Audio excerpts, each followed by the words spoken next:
Hello, QVS US History students. I hope you're having a good weekend and welcome back. I wanted to talk to you today about how we will move forward in Essential Unit 3.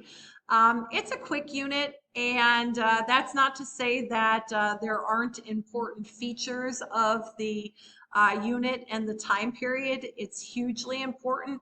In fact, this time period includes many of the reforms that were made in the United States at the time, namely the abolition of slavery. So this time period includes the U.S. Civil War, which is the bloodiest war in U.S. history, and you will examine that in this week's activities. But it also included that period after the Civil War called Reconstruction. So it is a hugely important time period.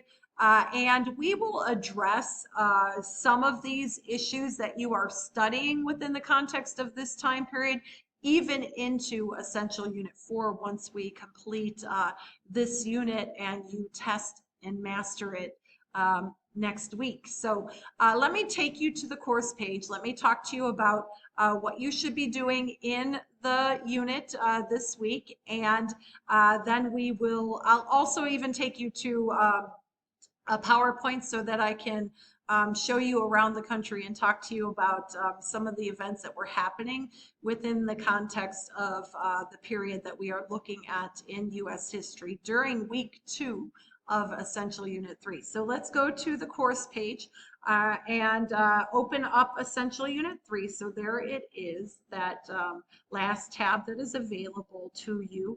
Last week we looked at how the country grew. Right? If you think about all of these activities that you should have done in week 1, you were introduced to the concept of manifest destiny, which was that American belief that it was God's plan that Americans move west and spread their culture and advocate progress and change. During the period of Western expansion, you learned about all of these different territories that the U.S. had gained.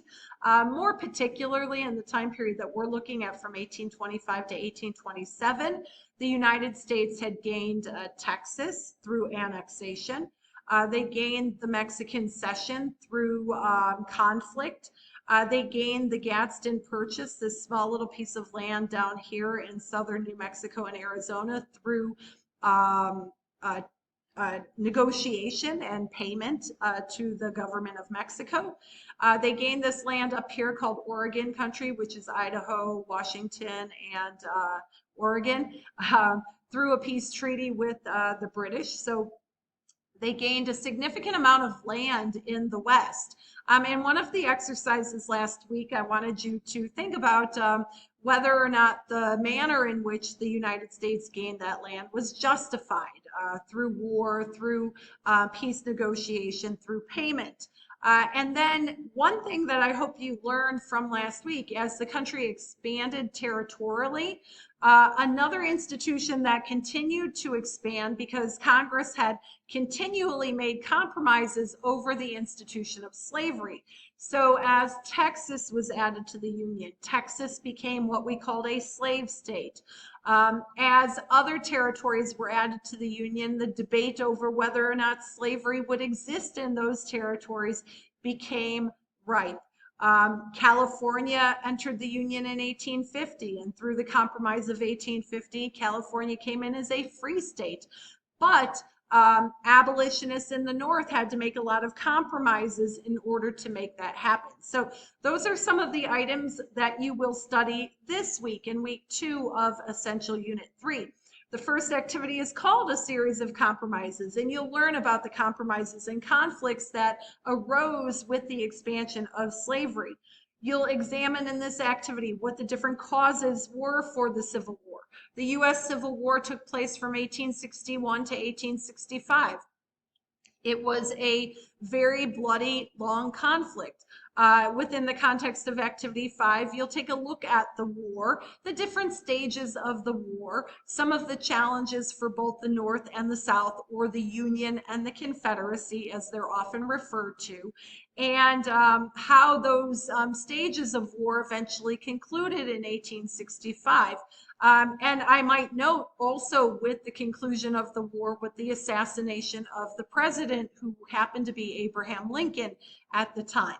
And with his death, a new age of governance came into effect with the presidency of Andrew Johnson.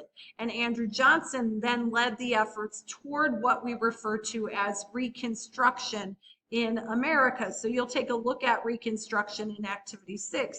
And then you will conclude the week with an interesting discussion that arguably is still relevant today, and that deals with race relations in the United States. So go ahead and open this forum at the end of the week and participate. Give us your opinions on the issue of race in America. And I provide you with lots of resources in that activity to consider before you go ahead and post your impressions of that issue in the United States.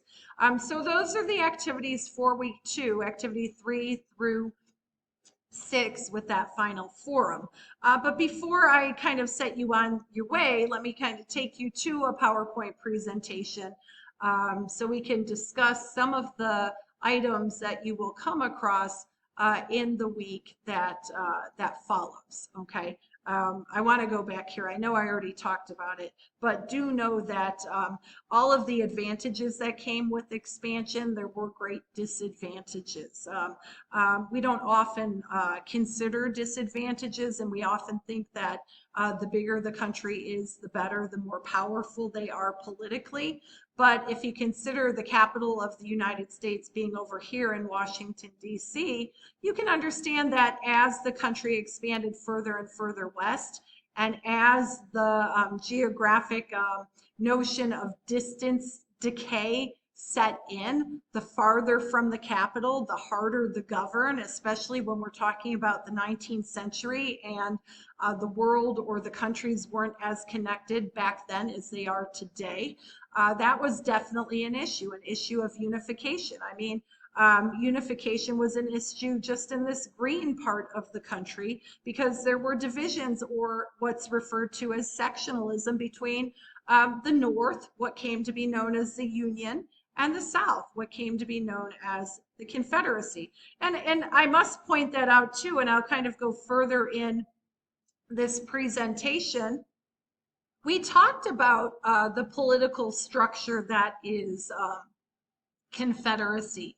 In fact, you learned about how the United States was organized under the Articles of Confederation from 1781 to 1787. Well, it's interesting.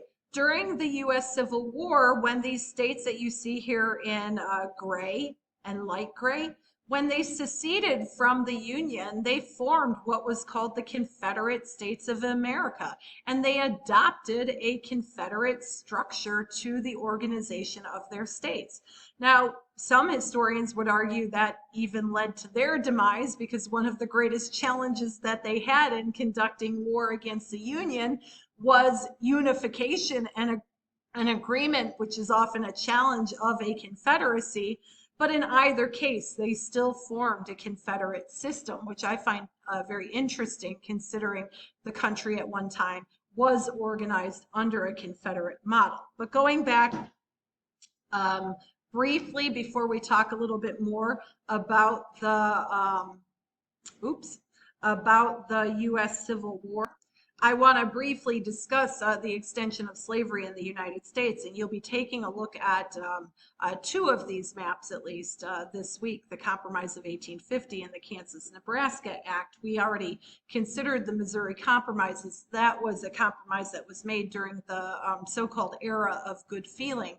I want to talk about the extension of slavery. So at the end of last week, you learned about lots of different reform movements that had descended upon the country to make the country a more perfect union, from temperance to women's rights to education reform and prison reform, the abolitionist movement, along with the Great Awakening, because a lot of those, the Second Great Awakening, I should say, a lot of those religious figures who were important in the Second Great Awakening were also abolitionists.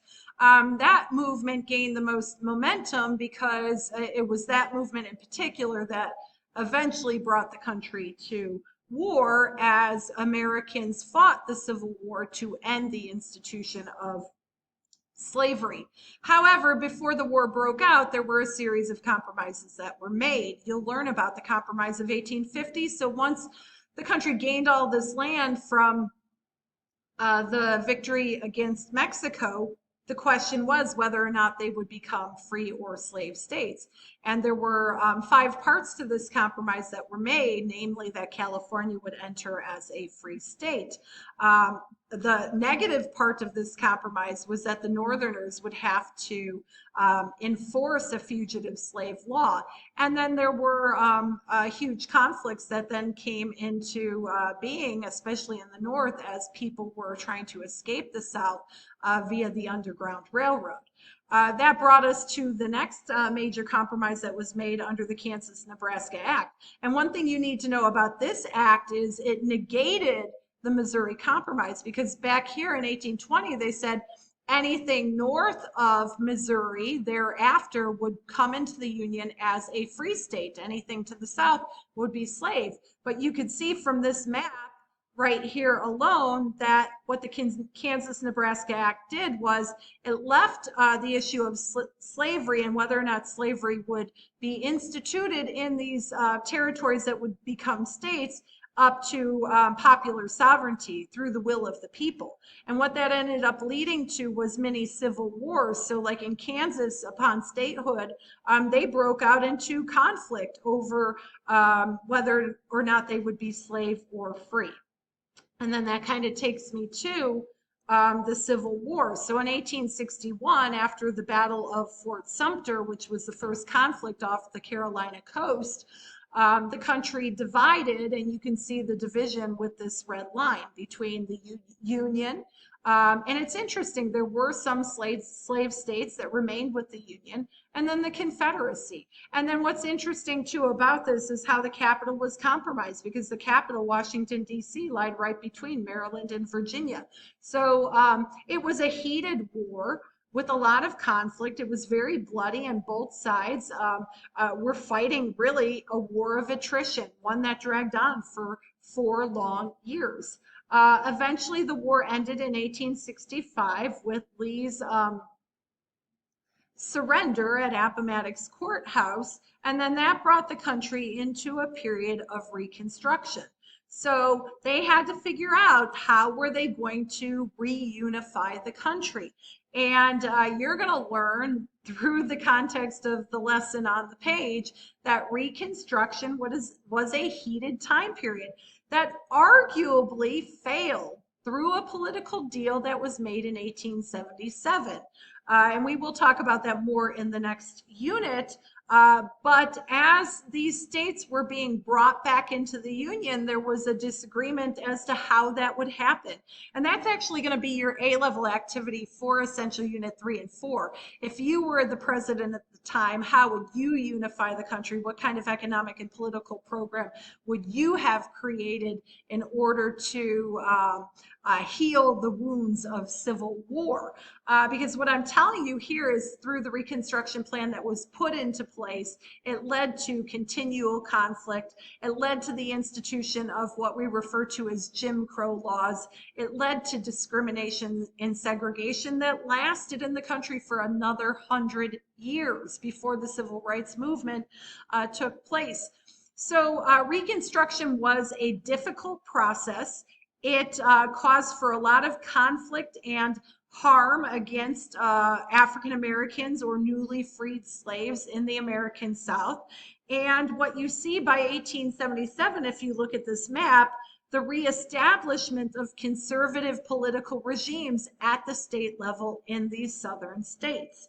So that is what you are going to learn about in week 2 of Essential Unit 3. Make sure you use the most of the time this week. Get these activities done. As you can see next week, there are no extra assignments for you to do other than to take the unit test. But at that point in time, you might want to review these chapter textbook sections that are used within the context of these activities as well. Okay, so have a good week. Good luck. Contact me if you need help on anything.